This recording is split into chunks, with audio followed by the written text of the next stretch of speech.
Hello, what's up sa inyo mga sir? For today's vlog po ay ipapakita ko sa inyo kung paano magpalit ng spark plug sa inyong Toyota Vios Gen 3. Yung binili kong spark plug ay Iridium na SC16HR11 Denso yung brand. Nabili ko ito guys sa Toyota mismo na dealer. So, para makasure kayo na genuine yung item ay bumili lamang sa mga authorized dealer nito. Paalala pala mga sir na ugaliin na magtanggal ng battery terminal bago ninyo i-remove yung wirings ng inyong ignition coil.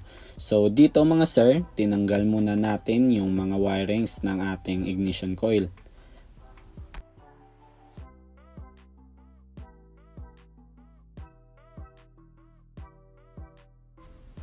So next guys, gumamit lamang kayo ng 10mm na T-wrench or socket wrench sa pagtanggal ng bolt sa ating ignition coil. So tara, pakita ko sa inyo mga sir.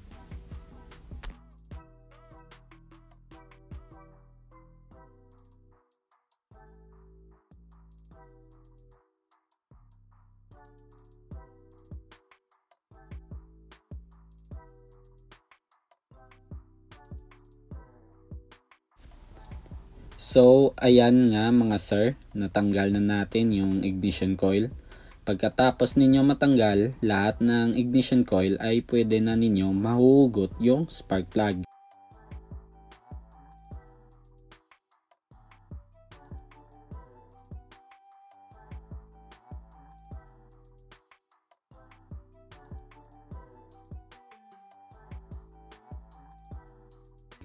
So, para malusin ninyo yung spark plug, ay gumamit lamang ng socket wrench na may extender at deep socket na 14mm naman yung size.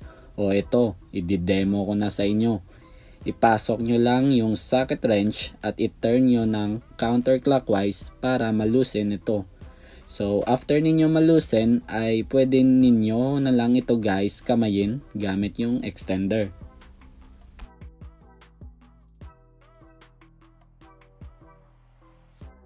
Para sa pagbunot naman guys ng spark plug ay kailangan ninyo ng gamitan ito ng ignition coil para mabunot nyo ito palabas o ipasok nyo lamang po sa loob at hugutin nyo ito pataas.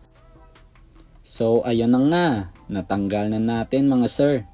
Ayon sa service manual ng 1NRFA na engine ay need nyo daw magpalit ng spark plug every 100k odo. So since umabot na tayo guys ng 115k odo at nakaramdam na din tayo ng rough idle at loose power sa ating sasakyan, kaya nagduda na ako na pumalya na yung spark plug.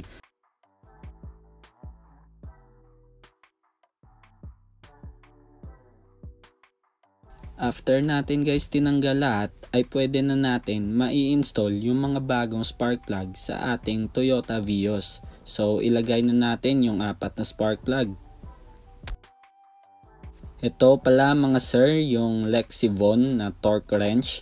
Gamit ang tools na to ay pwede ninyo isetting sa tamang higpit yung mga bolt natin. So ayon naman sa service manual, ang applicable torque sa ating spark plug ay 23 Nm. So kaya isinet natin ito sa specified torque.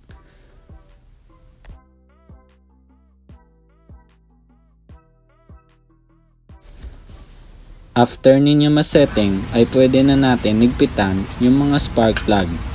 Pag may narinig na kayong click, ibig sabihin na achieve na ito yung tamang torque na ating sinet sa torque wrench.